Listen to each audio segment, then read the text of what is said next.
In today's video, I'm going to teach you how to insert a checkbox in Smartsheet. Checkbox columns are really handy for tracking things like task completion, approvals, or simple yes or no responses. In this walkthrough, I'll show you exactly how to create a checkbox column and get it ready to use in your sheet. First, open your Smartsheet and make sure you're in the grid view where you can see your existing columns, like task name, due date, or assigned to. Decide where you want your checkbox column to appear.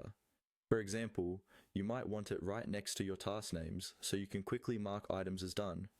Move your mouse to the column header next to where you want the checkbox column to be inserted. Then right-click on that column header.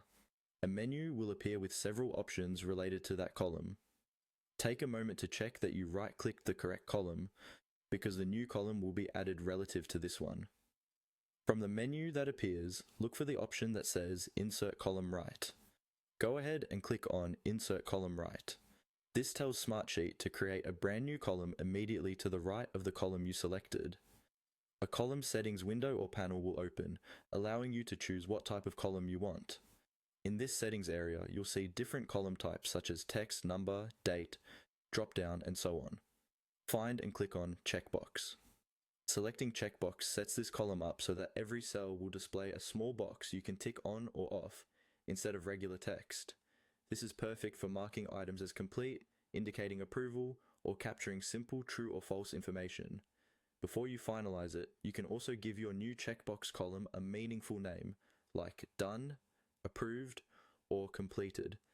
Keeping your column names clear helps your team understand exactly what checking that box means. Once you've chosen checkbox as the column type and you're happy with the name, look for the button that says Apply.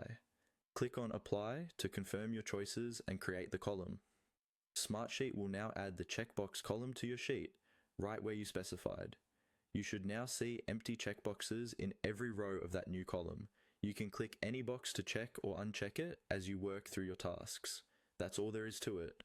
Right-click, insert a column to the right, choose checkbox, and apply your